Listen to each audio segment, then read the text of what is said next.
You're listening to Make It, a podcast by Bonsai Creative that helps aspiring professionals in film get where they're going faster by dissecting the advice, knowledge, and insights of professional creatives in the film industry. I'm your host, Chris Barkley.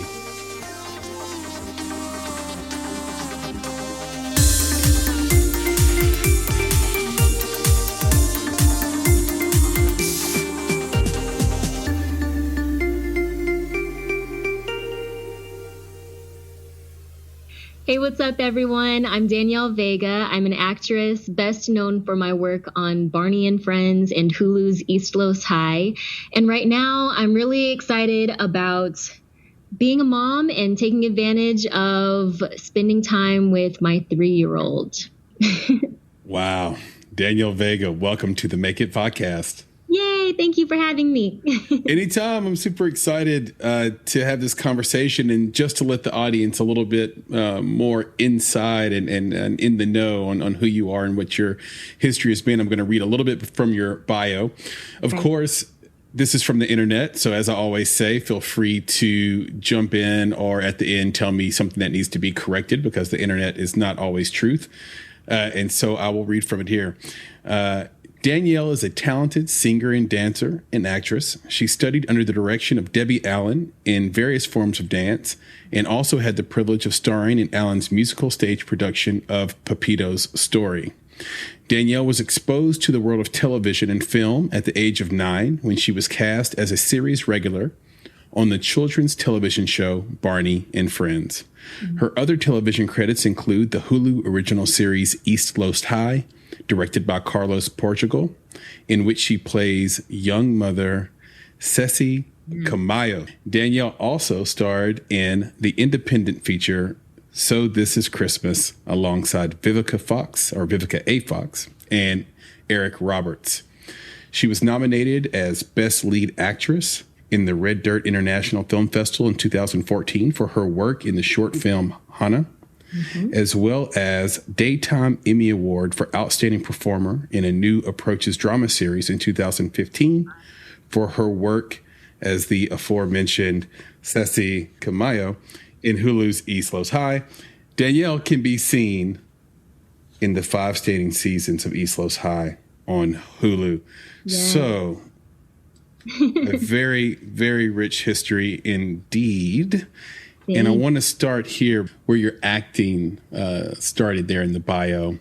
My understanding is your mom responded to a newspaper ad to get you that role on Barney and Friends.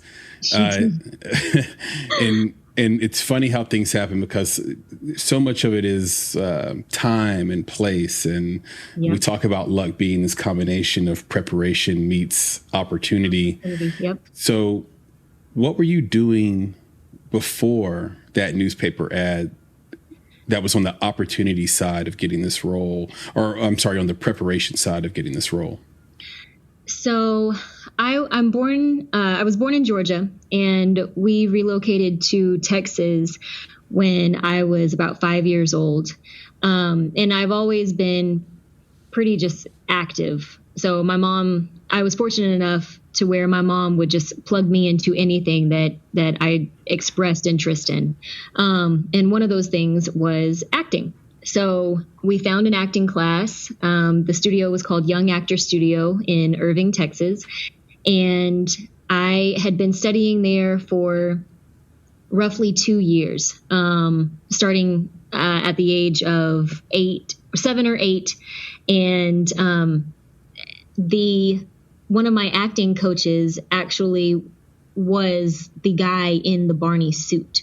So he was already on the Barney show, and everyone at the studio was aware because, they had framed articles throughout the studio, just, with him in the suit and out of the suit and all kinds of stuff.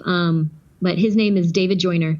And when during that time, most of the auditions, I didn't have an agent at the time. And so you would get notices there at the studio, or, they still had auditions, open calls listed in the local newspaper. So my mom would get those, and she would keep an eye out for, anything that was available that, I fit the specs for. And they were casting for a children's series. They didn't say what it was. And the auditions were being held at another local studio in the area, more so in Dallas, called Katie Studios. And it was like a cattle call. I remember waiting outside for, a very long time. I'm sure it was probably only maybe 30 minutes, but of course to a 9-year-old, it felt like forever. And I went through at least 4 auditions, between the initial call, cattle call, and then, multiple callbacks, before I ultimately, received the phone call saying, we want you to be a part of the show. So it was a fun process, at least, and I think they have to make it that way for kids. But I definitely felt like I would not have been prepared for that opportunity had I not been in class, had I not, had, you can chop it up to that child, not a child mentality, but, that child perspective where everything is just fun at that point and you're not putting any pressure on yourself. Mm-hmm. But yeah, that's class. I was taking class at Young Actors Studio before we received that opportunity. So many times you hear about, and this is across the gamut of entertainment, you hear mm-hmm. about a child in a show or a child in a beauty pageant or a child in a sport. And so much of that is driven by the parents. Right. And it's hard to delineate whether the parents want it for the kid more than the kid wants it for themselves. So I guess my question to you is was there a moment before that that you can remember where you said, this is what I meant to do. I really want to do this. Or did you feel like it was more of that, my mom and my parents and my family got me into this and then I fell in love with it? Oh, no. It was definitely something that I had always expressed interest in.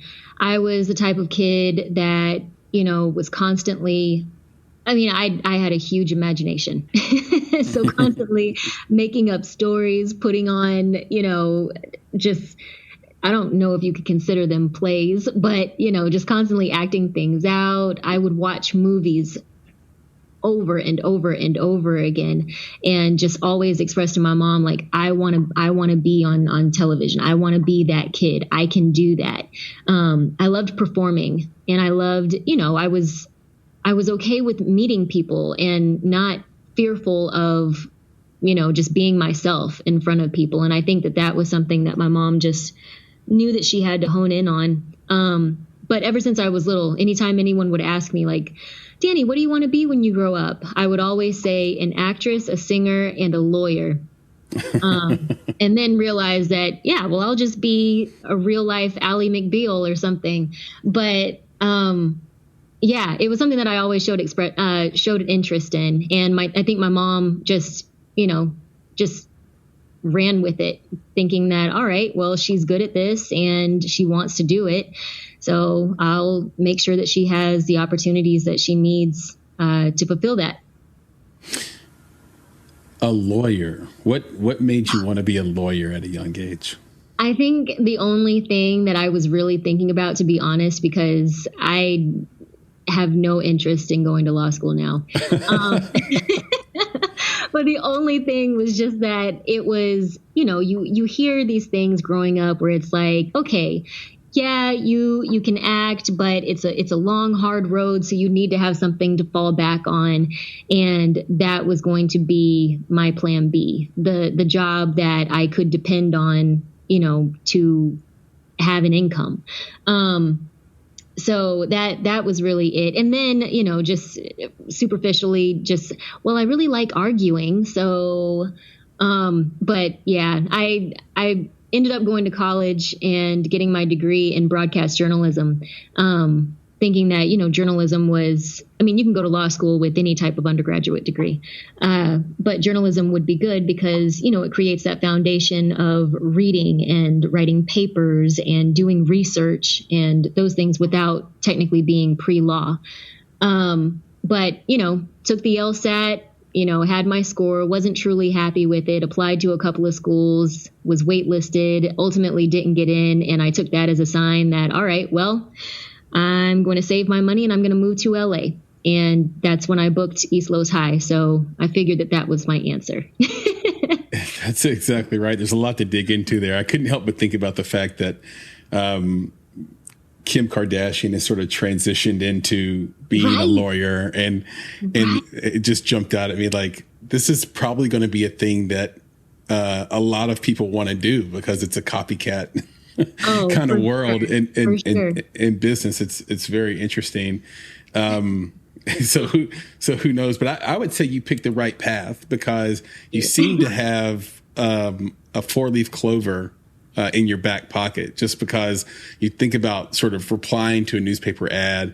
I think you sang Happy Birthday to win the role for Barney, right? Yeah. They had a huge Barney plush doll, and there was a row of just, producers and directors from the show. And I was told to sing Happy Birthday, and it crossed my mind like, this is weird. Why do I have to do that? But I did it. And yeah.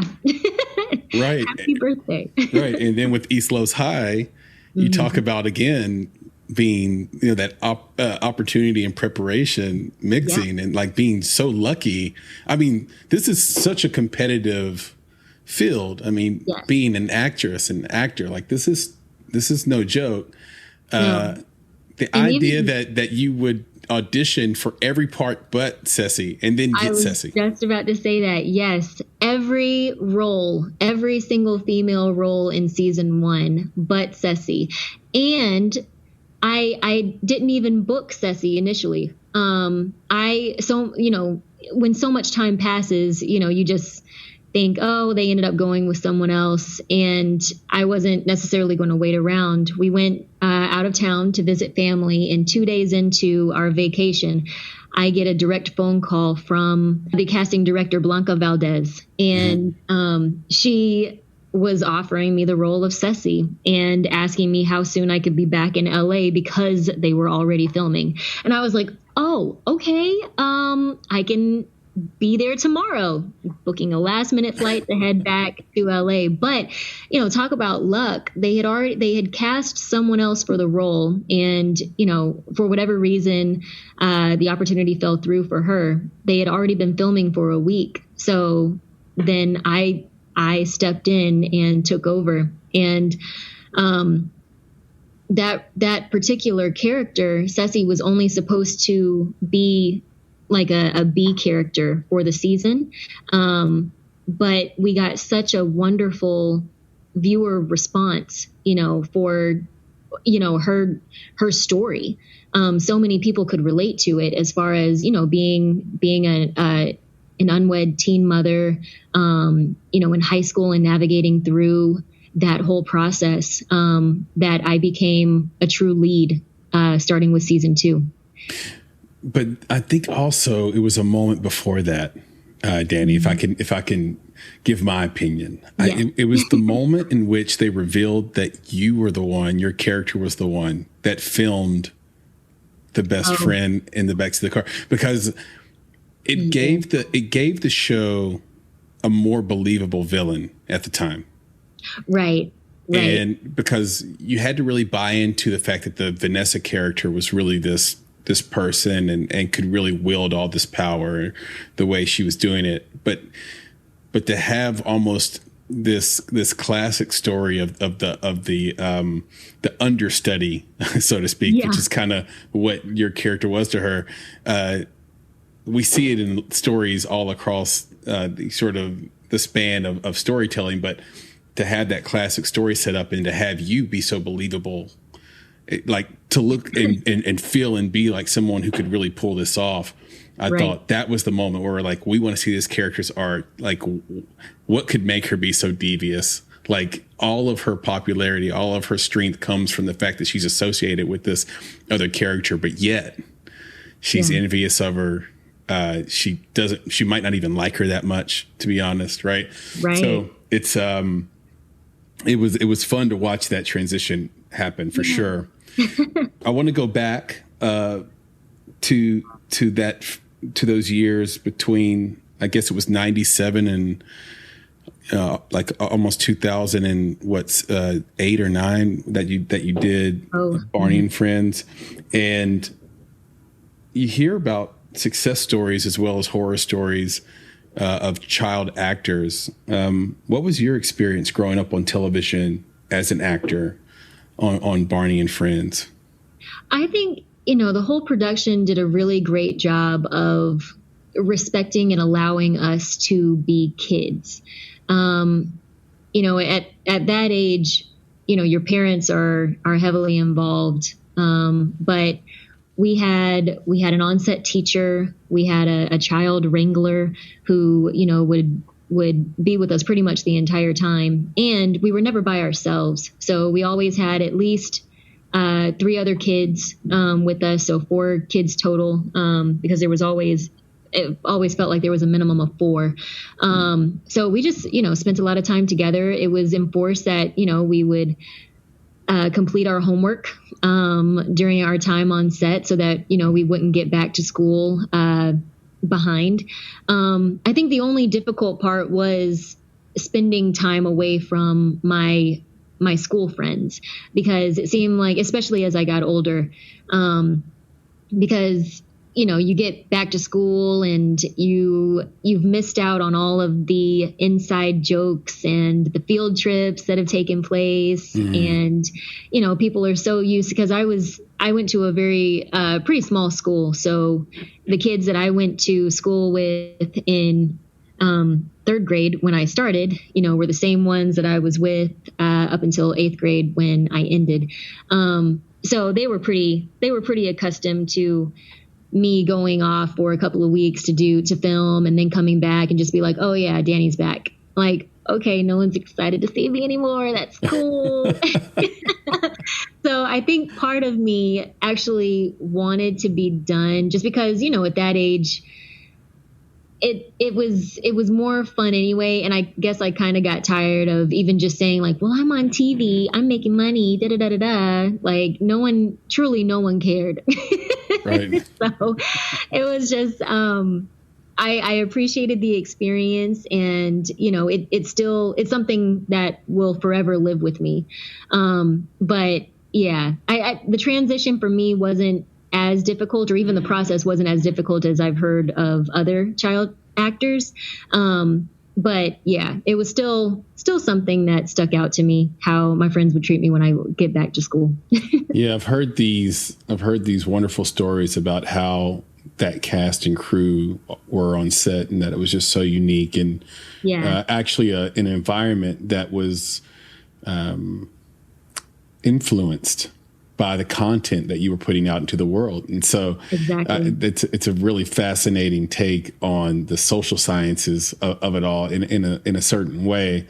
But the reason I asked you the question is because I've spent the last week in the world of Danielle Vega. Oh my goodness. I have. So just to be honest, I have watched everything you've done. I have. Wow.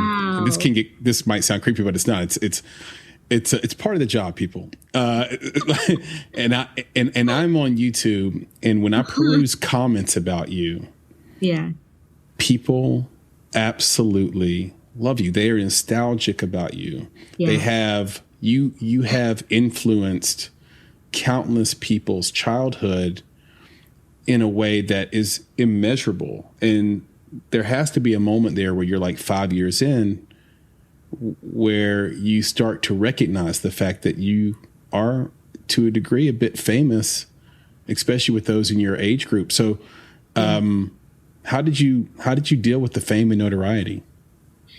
As a child, it wasn't. I didn't get recognized that often. So I think that because even when it happens now, I turn completely red, and I'm just like, wait, but what do you recognize me from? Because it's almost, I'm in a state of disbelief, you know? But I would get fan mail. And that was always a big deal to me personally. Just like, did we get anything else? Because I love to hear what people wrote about Kim and about the show. And that really touched my heart. It still does now, even when I, have people reach out to me through social media. But it never went to my head. I think, it always just felt like I was doing something right, and I was doing something good, and that I was on the right track, because that truly is what acting is to me. It is an expression and something that I am good at, and I feel that I was meant to do, but that is just the icing on the cake. And it just, it wasn't really anything that I had to navigate around, to be honest. It never felt like it never made me feel like I was that big of a deal, but really just that I was getting recognized for something that I was doing, and it felt good. You mentioned taking care of your 3-year-old child, Sebastian. Yes. And I'm wondering what advice you would give him if he decided he wanted to act, and do you want him to go into acting? I wouldn't mind. I think it would open up my eyes to a lot of, or, a big part of the industry that I typically haven't opened my own eyes to, even being in it as an actress, because I feel like it's a completely different world when you're trying to make sure that your child is protected during this process, because ultimately I know how dirty it can be. But I wouldn't tell him no. I would want him to get his feet wet and do smaller projects. And my advice to him would just be like, just telling him that you have to have tough skin. You're going to hear no more than yes, and you have to be okay with that. You have to know that as long as you are doing everything that you can do, which means showing up prepared, going to class when you're not working, doing your due diligence and knowing the industry that you are pursuing, then ultimately it's not in your hands anymore. After you're done with that audition, you have to leave it up to the powers that be. And if you book it, you book it. If you don't, on to the next. Because I think that's where a lot of young actors, they get in their feelings. I've been doing this, or I've gone on so many auditions. Why don't they like me? Why don't they like me? The truth is, not everyone is going to like you. And sometimes it's not you. They could have offers out to other people, or, one of the producers could want to give the role to their kid, and they're just going through the process of seeing other actors so that they can say that they have. But yeah, as long as you're okay with hearing no more than yes, but realizing that if this is what you feel like you're meant to do, and you're okay with still pursuing it, even though there is a slim chance that you are truly ever going to make it into that 1%, then yeah, we'll do it. But you still have to get your college degree. You're still going to school. I love it. And we're going to get into that a little bit here. I know you went to SMU.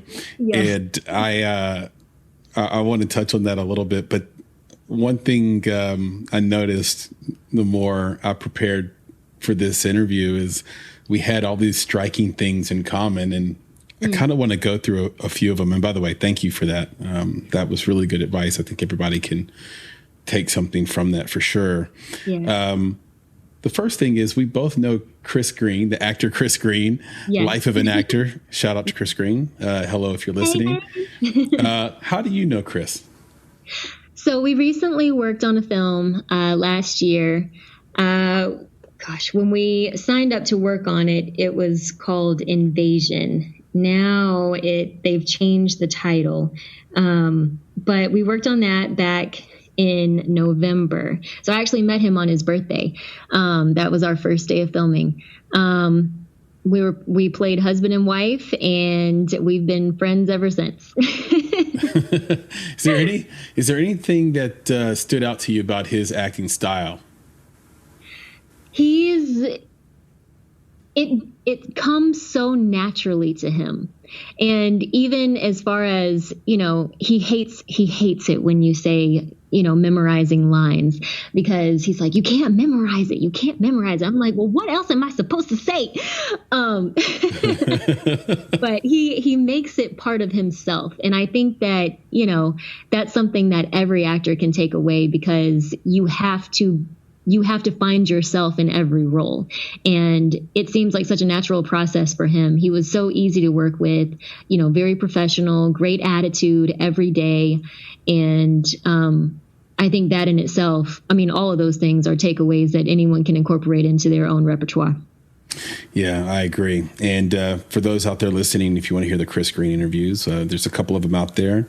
And one was directly after the murder of George Floyd. And Chris gives his thoughts on that. So I think it's definitely a worthwhile listen.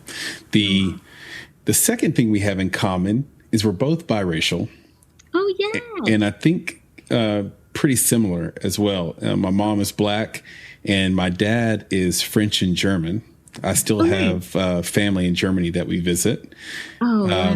Right. Yeah. In West Germany. And I read this quote you have, which is, I grew to hate it when people asked me, what are you? Mm-hmm. Or what's your background? Mm-hmm. And you work through that. I certainly got that question a lot when I was a kid. Yeah.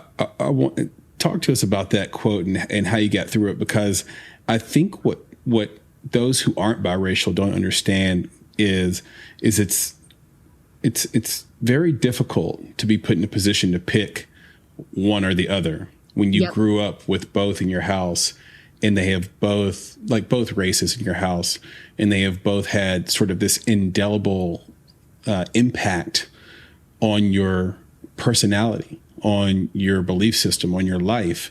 Yeah. And it's not as simple as saying, well, the cops see me as Black, or the cops see me as cops would always think I was Puerto Rican, or the cops see me as Puerto Rican, so therefore I should represent that. Right. It's a more complex question than that. So yeah, talk to me about this quote you had and how you worked through it. Yeah, I know. Ever since I was little, I remember becoming fully aware of it when I was, in middle school. I would often get the question, like, what are you? And I never understood that I needed to be offended by that question until it kept happening, and until I really brought it up to my mom. My mom is also mixed. My grandfather was Black. My grandmother was mixed with Spaniard and Cherokee Indian, and my dad is white. And she was like, I was like, I don't know how I'm supposed to respond to that. Are they asking like what my background is? And she was like, well, that's what they're trying to get at. But how you should respond is by telling them that you're human. So that's ultimately what I did. Sometimes I would mess with people and say, I'm an alien. What are you? And it's just like, because people don't get that how they're asking that question is very offensive. Like, what are you? Are you serious? So yeah, I did grow to hate that question. But I feel like it's just been, I've been navigating through that my entire life. Yes, people thinking that I'm one thing when, I happen to be at least 4 different things, and I grew up with my mom. When we moved to Texas, it was because she remarried, and my stepdad was full Black. So I have 2 older siblings from my dad's first marriage who are full white. I have an older sister from my mom's first relationship whose father was Creole, so she's mixed. Then there was myself, and then from my mom's last relationship, I have 2 younger siblings who look full Black. So I don't really look like any of my siblings, and that was always a struggle for me as well, because I never had anyone that, I could at least, have on my team. and when I would go out with my brother or sister, especially like if they were younger and I was picking them up from school, I would often get asked if I was the babysitter or the nanny, or, you know, when they got older, I would, my siblings are taller than I am now. So with my brother, I think people thought that I was his girlfriend.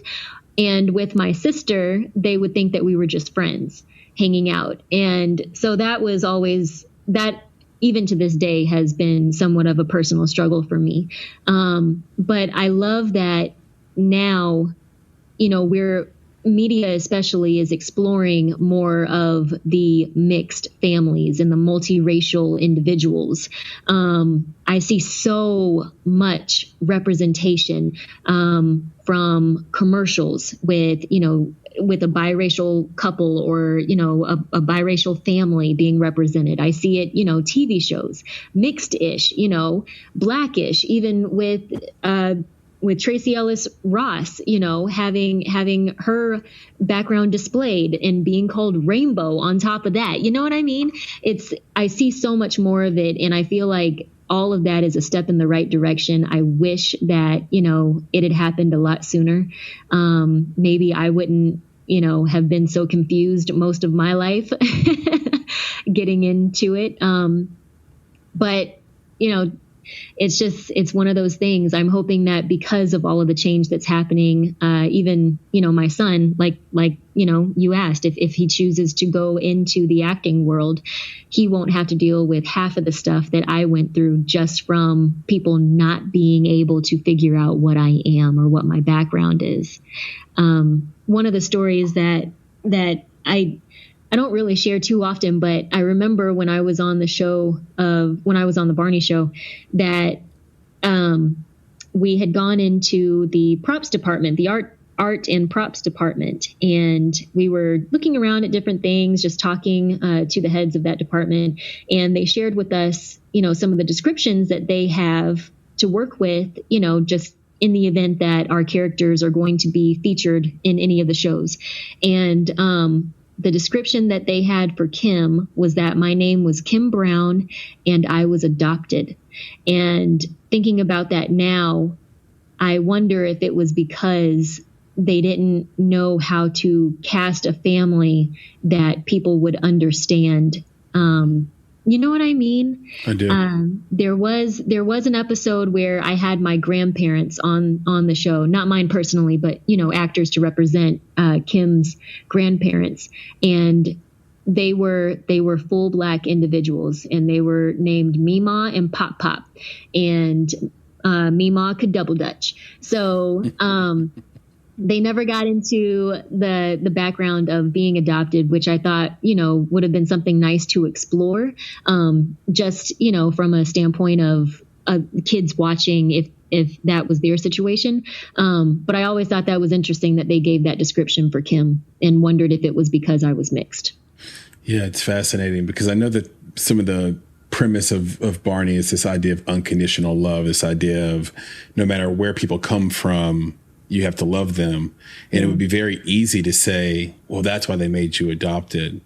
But right. When you look at it from an adult lens and the zeitgeist of the time, you also could think, well, wait a second. And the interesting thing about that is that's the general plight of a person of color, by the way, in just general society in all fields, which is something happens and you have to think to yourself for a second, did that happen because I wasn't good enough, or right. because I didn't do something? Or did that happen because I was Black?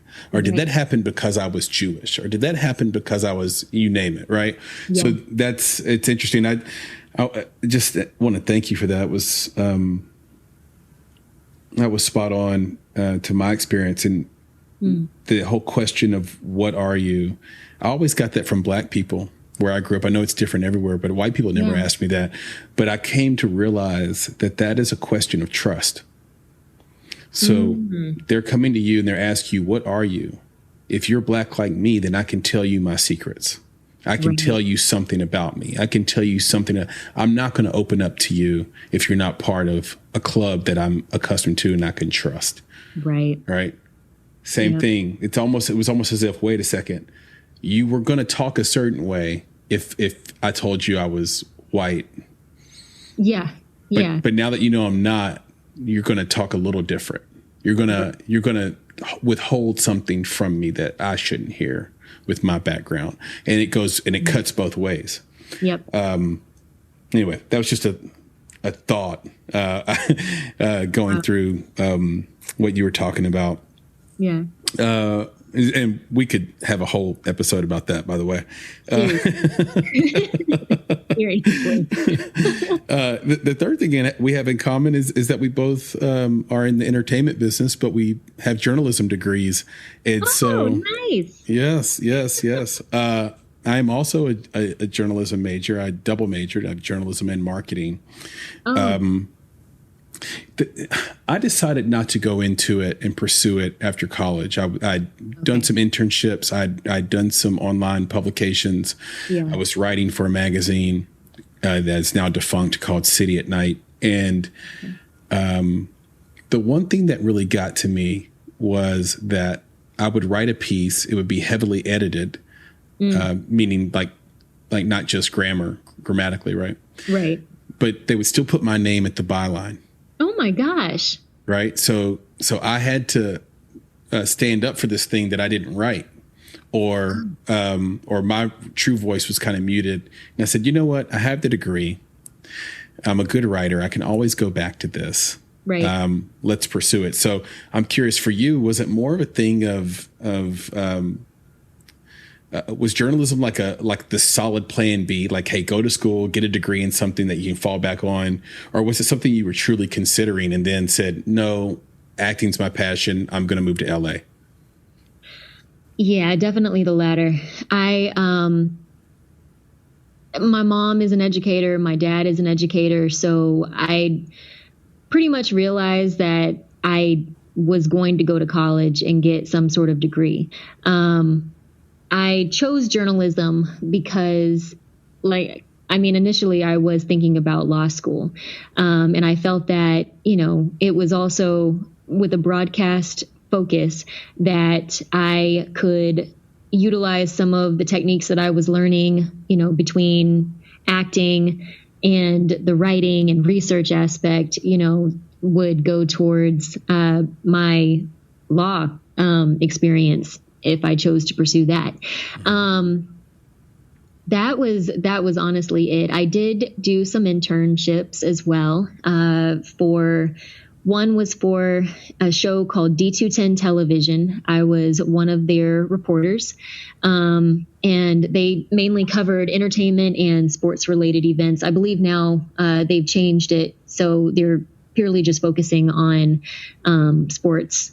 But I was also, I did an internship at one of the local news stations for some time. And then I was an editor at the Southwest Airlines magazine.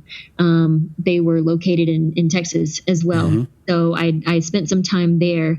But that was it. It was never really something that I got truly excited about. One of my sorority sisters actually went on to pursue it full time after she graduated, and she's still in the game now in New Orleans. And I have to give it up to her because when I realized how much money you were making at just out the gate, I was like, how am I supposed to live off of that?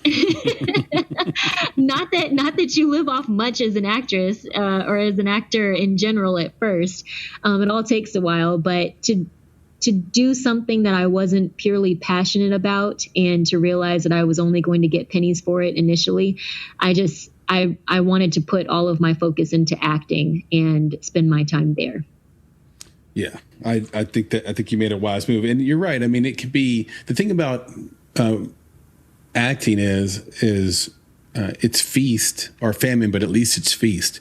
Yes. Early on in journalism, it's never feast. No, it's not. It's steady. It's steady low, right? Like, Yes. and then depending on what your role is in the project as an actress, you can have a producing points, back end residuals. Like, there's different ways to get paid off of it. That kind of snowball on top of it, paid appearances, etc. So. Yeah. I definitely, and plus we're blessed with your talent and to see you on screen. So again, I think you made the right choice. You were nominated for an Emmy. That's incredible. For your role. Again, we mentioned in Hulu's East Los High. Mm-hmm. Yeah. But the character is it's a Latin character. So it's almost like a Latin version of 90210 in its own way. Right. Exactly. Yep. That's how I describe it. Yep. Yeah, exactly. And so do you feel typecast because you had success as this Latin culture character? Your arguably your greatest critical success. Right. Or is it a thing where you now feel a responsibility to the Latin culture to go after Latin characters when you audition? I think it's a bit of both, to be honest. Again, always being fully aware of my mixedness. I never wanted to be put into a box. That was something that I always wanted to avoid. But I also realized that with acting, before I moved to LA when I was younger, my agent in Texas would send me out for just about everything. So I would get the auditions that were looking specifically for a Black girl. And I would go into the waiting room and see, other women who were more obviously Black, and they would be looking at me like, what is this girl doing here? Right. So that was always tough. And obviously I wouldn't get those roles. They would, like my audition, but then just be like, I'm sorry, you don't fit the character. When I moved out to LA, the agent that I ended up signing with, he thought that I was full Hispanic. And I told him, I was like, no, I'm mixed. I gave him the background. And he was like, well, out here, no one's going to want to guess what you are. So interesting. Yeah. So he said, if you want to get in the room, these are the auditions that I'm going to send you on. And I was like, okay, let's see if this works, So I booked Ceci, and, it's promoted as an all Latino show, which, I will tell people straight up, like, even with my background being Spaniard, a portion of my background being Spaniard, I'm technically not Latina. I'm Hispanic, or Spaniard. And, so I would often correct people. People would often correct me. And I would just grin and smile and thank them. But I do feel a sense of obligation because the role of Ceci is so relatable to a lot of people within that community. And a lot of people have since, begun to look up to me as a voice, which is, there's a lot of pressure associated with that, but I don't want to forget who I am either. So it is important to me to have the representation that I feel best reflects me as a person. But I know that as an actress, we are chameleons. And we ultimately just do the best we can with the roles that we're presented. Yeah, it reminds me so much of my middle sister's experience, which was that she grew up. If you have a Black mom in your house is a matriarchy, right? Yes. and so she has this Black experience, and then when she went to, whenever she would be in Black groups, she was a little bit too white for the Black girls. Mm-hmm. Hair was a little bit too good, all that good stuff, all that old stuff they say. Mm-hmm. And then if she'd be in a group of white friends, she was, the Black girl in the group, so she felt a little outcasted there too. She ended up finding a place in the middle, but But this goes back a ways. This is about the whole brown paper bag test. Do you know what that is? Oh, I do. I'm an AKA. Yes, I know. Right. So dark skinned Black people, and then, they have this baked in resentment for light skinned Black people based on that test. And as a culture, certainly on, let's say, the African American side of our culture and our genealogy, as a community, we have to get over that. We have to move past seriously. It's a big problem. It's a huge problem. And not only in America, like you go to different countries and they have the same beliefs, and it's sad. It's like I really don't understand how people just can't accept someone for who they are, and versus what they look like and why that even matters. But yeah, it's something that I faced growing up. Even on the set of East Los High, I was often asked, like, did you grow up in a Black neighborhood? I guess based on like how I act. And I was like, well, I'm part Black, right? Not that, that should dictate, how I'm supposed to act or anything, or where you're coming from with that question. But it always tripped me out. But in high school, so I spent my senior year of high school in LA. I went to Hamilton High School in Culver City. And she became my good friend that senior year of high school. I've kind of lost touch with her over the years, but I remember sitting in English class and we had some free time, and I had been there for maybe a week at this point. She walks over and she's like, consider it a blessing that I'm talking to you. And I'm like, oh, okay. And she was like, do you want to sit with us at lunch? And so I was basically initiated into the Black group in high school that way. But it's so funny just how everyone navigates around that, and sad at the same time. Like my husband is mixed, my child is mixed, and we get super excited when we encounter other people who look like us. But it's only because what's going through my mind is they'll get it.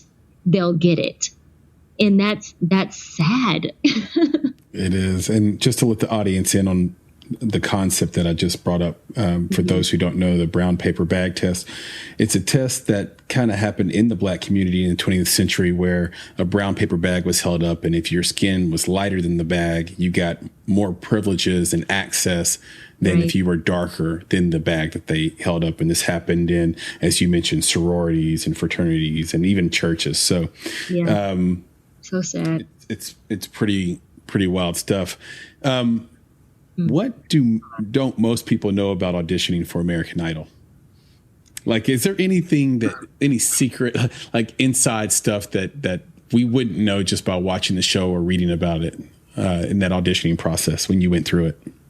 And it's a long process. A lot of people don't know that the audition that they see on television where you receive the golden ticket, that's like the third audition. The third or fourth audition, actually. There's the initial cattle call where you are singing. I remember my process. It took place at the old, or maybe it was a new one. Anyway, it was Texas Stadium and in Dallas, and completely like wrapped around inside and even outside of the stadium. Finally, you get inside onto the field, and there's a line, just a huge line of tables where at least two producers or junior producers are sitting, and, you walk up and you sing your song. If they tell you yes, then another producer comes out and he asks you a series of questions. And then you go into this other room where you're sitting at a table and they give you a form to fill out. You fill that form out. And I remember the last question being, what's something that makes you stand alone, that differentiates you from everyone else auditioning. So, of course, I put that I was on Barney and Friends because not many people can use that. And they loved it. So after that, they'll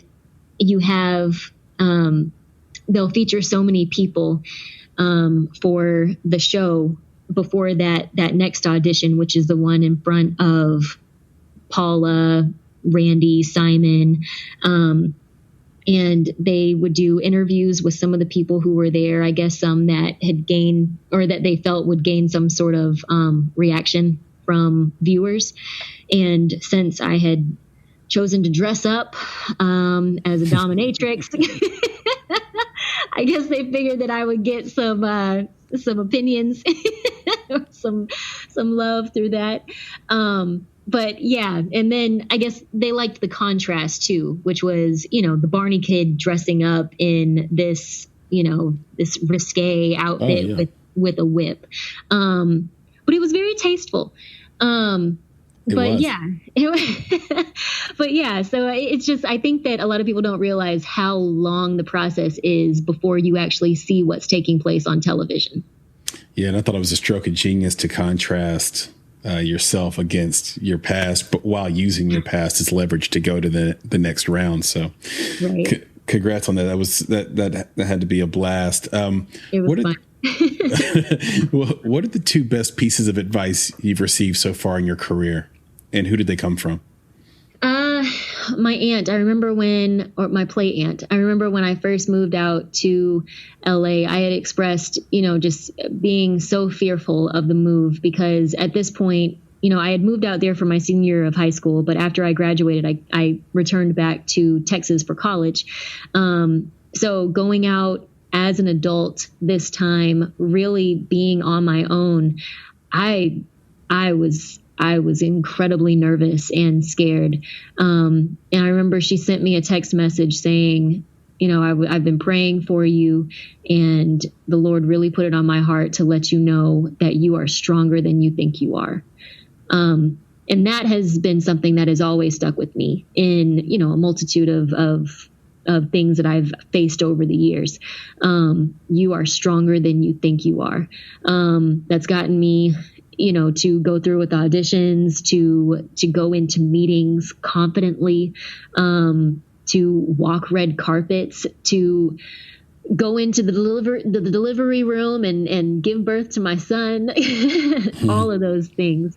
I guess the second piece of advice, and this is something that one of a good girlfriend of mine, just repeatedly say to each other all the time, is if the worst someone can say is no, why not do it?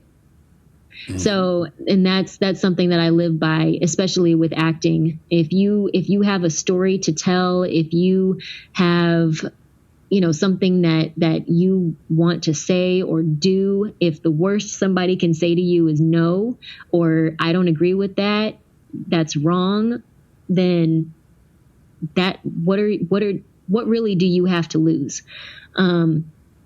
So those are the two pieces of advice that I live by on a daily basis. Perfect. Thank you for that. Which creatives do you most admire and want to emulate? And what do they do from a technical or skill standpoint that makes their work stand apart? Oh, wow. Viola Davis comes to mind. I actually had the opportunity of meeting her a couple of years, or a few years back at this point.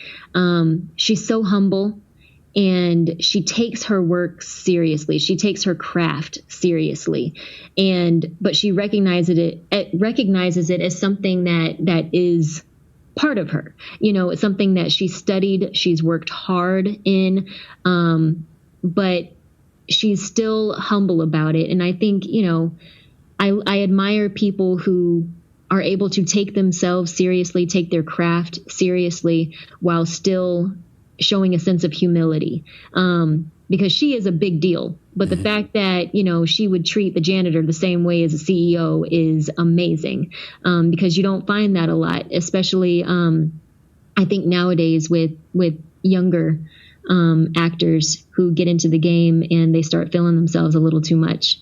So I try to keep that in mind. She's definitely someone that I admire. I admire her work, as well as, Meryl Streep is on my list as well. Something I've listened to a few of her interviews, and she's always said that you have to find yourself in every character, and it should be an extension of you. You're not creating someone completely different than yourself, because ultimately that's going to be a lie. You have to find yourself in each character for it to be believable, not only to the audience, but to you.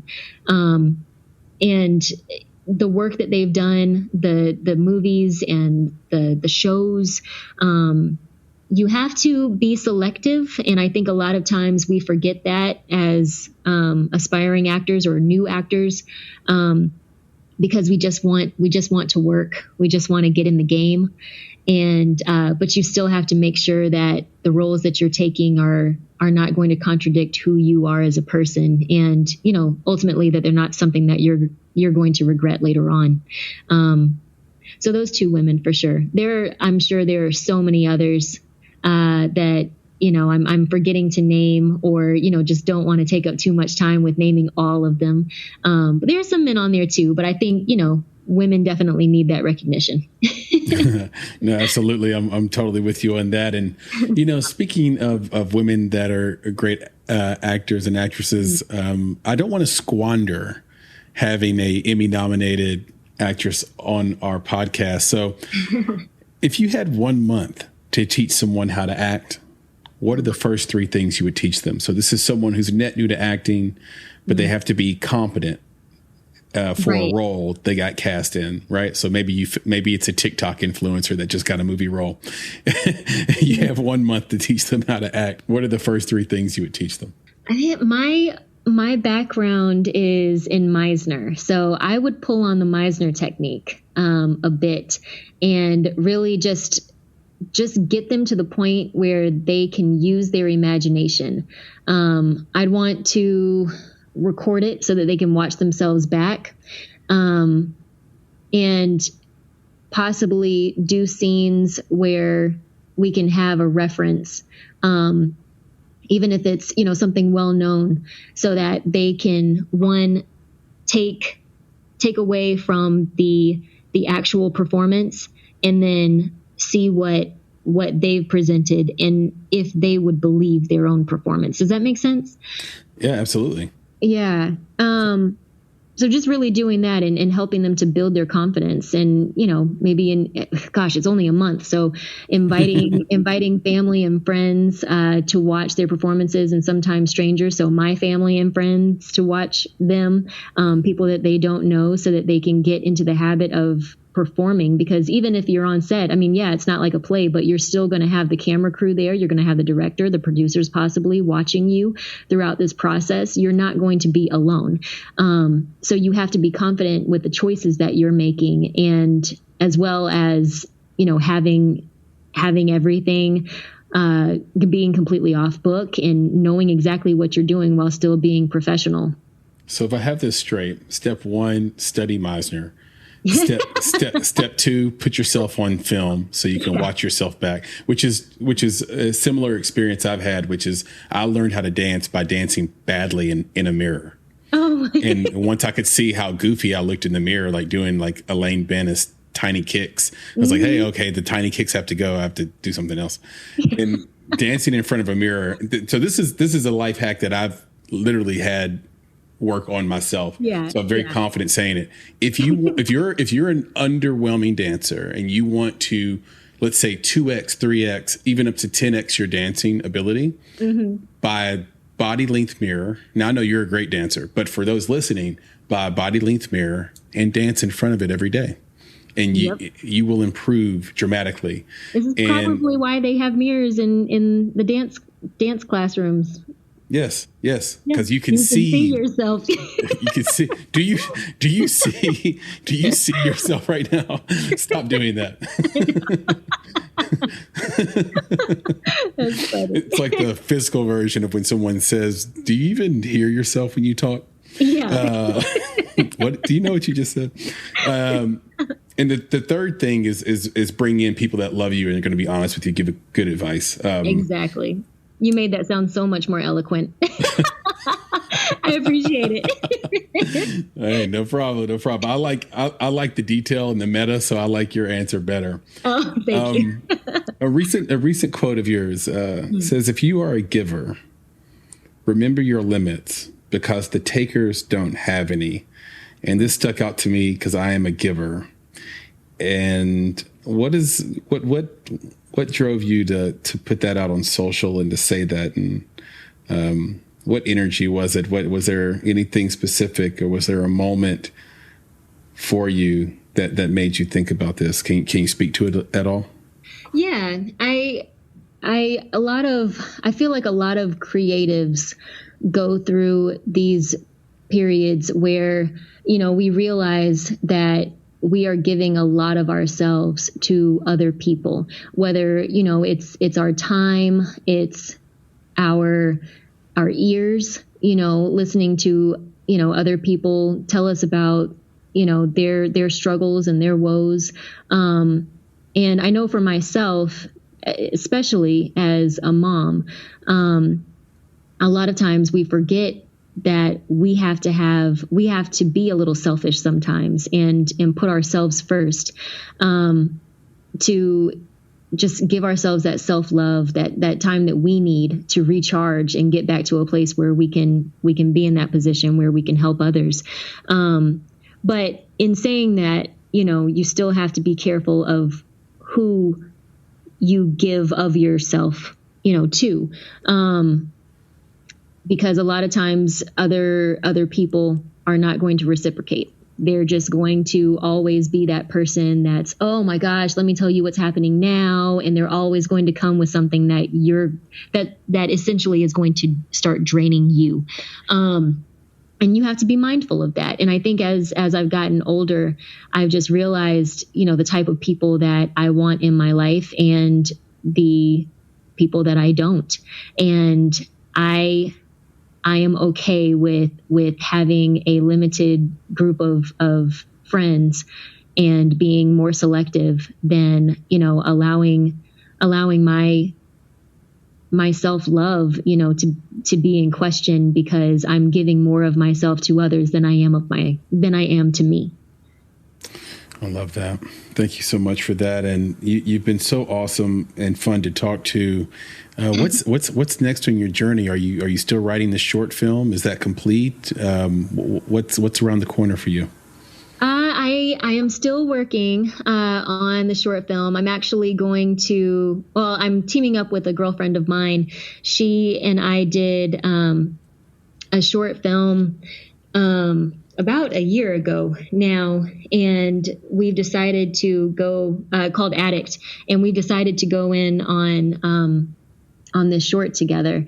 We're hoping to get it done by the end of this month and really get the ball going on when we're going to get the production started. But it deals with something close to my heart, which is postpartum depression. And we're hoping, just because it's something that a lot of people are still wary of talking about.